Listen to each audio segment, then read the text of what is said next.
Hello दोस्तों, आप सभी को गुलाब जामुन जैसी मीठी मीठी नमस्कार।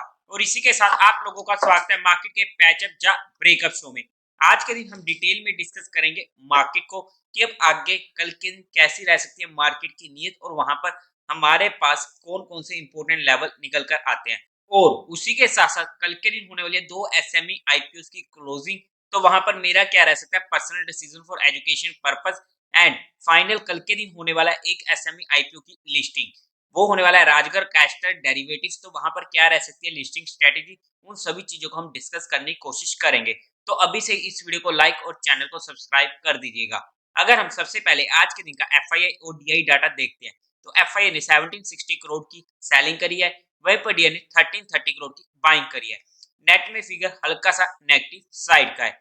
उसी के साथ साथ अगर हम एसएमई आईपीओ की बात कर लेते हैं, तो कल के दिन के शाह हॉस्पिटल लिमिटेड आईपीओ और उसी के साथ साथ संताला एफएमसीजी प्रोडक्ट लिमिटेड आईपीओ की होने वाली है फाइनल डेट।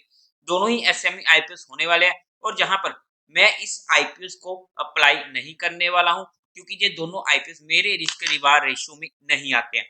और वैसे ही मार्केट का थोड़ा सा मूड माहौल बिगड़ा हुआ है, उसे हम स्टडी करने की कोशिश करेंगे क्या सुधर चुका है, या जी हमारे पास डेडिकेट बाउंस है। हालांकि हमने ऑलरेडी कल भी डिस्कस कर लिया था, लेकिन अगर मैं इन दोनों आईपीओ में बात करूं, तो इन दोनों आईपीएस को मैं क्लियरली अवॉइड कर रहा हूं। पर्सनली मैं अप्लाई नहीं करूंगा इन दोनों ही आईपीएस को।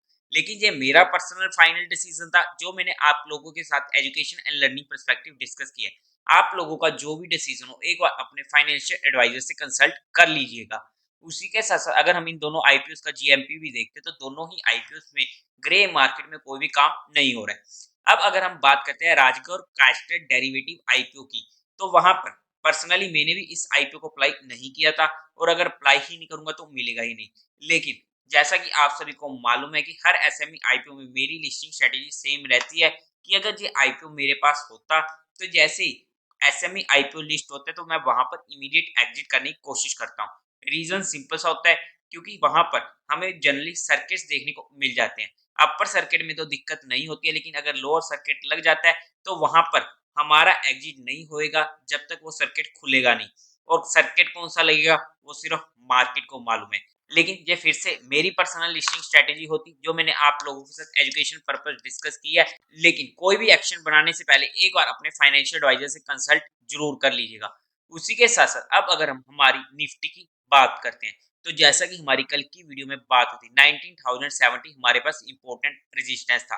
अब मार्केट खुलती है, अब हमारे रेजिस्टेंस के पास, और वहां पर हमें मौका मिलता है, और हमें इमीडिएट एक मूव मिल चुकी थी। ऑब्वियसली ट्रेल करते हुए बुक करना जरूरी हो जाता है। 19,800 से 900 की हमारी सपोर्ट थी, जहां से ये बाउंस ले चुका था। ऑब्वियसली बीच में से बाउंस लिया, पर्सनली मैंने भी जहां पर एंट्री नहीं बनाई थी, और सीधा आगे चुका था हमारे रेजिस्टेंस पर। अगर हमारी जहां पर एंट्री हुई है दोबारा से पुट में, तो 30 पॉइंट का स्टॉप लॉस हिट हो चुका है, जिसकी हमें रिस्पेक्ट करनी पड़ेगी।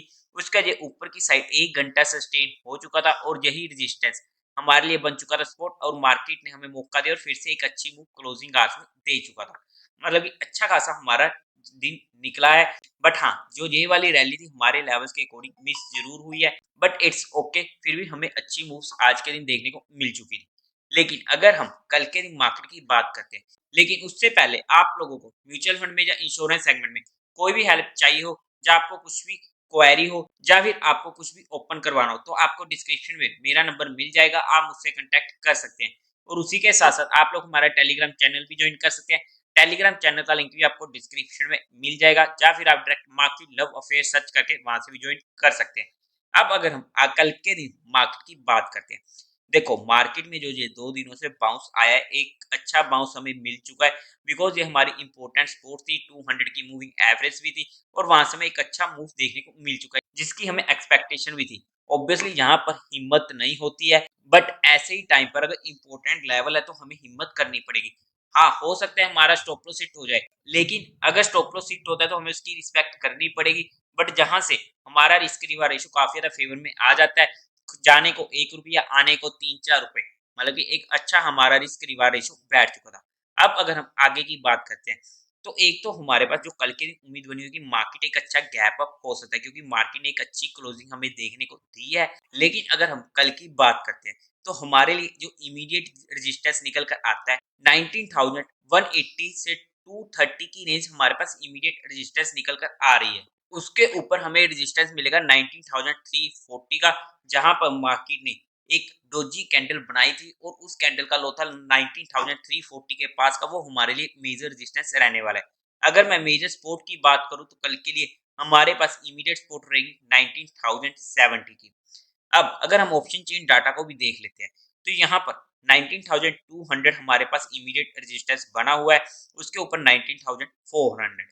अगर हम सपोर्ट की बात करें तो 19,000 पर हमें अच्छी खासी फुट सेलिंग देखने को मिल रही है। लेकिन सबसे इंपॉर्टेंट बात, अगर हम मार्केट की ओवरऑल में बात करते हैं तो ये भी काफी ज्यादा इंपॉर्टेंट होने वाला है। या तो मार्केट अपनी 50 की मूविंग एवरेज के ऊपर आकर सस्टेन हो जाए, वरना हमें वहां पर दिक्कत देखने को मिल सकती है।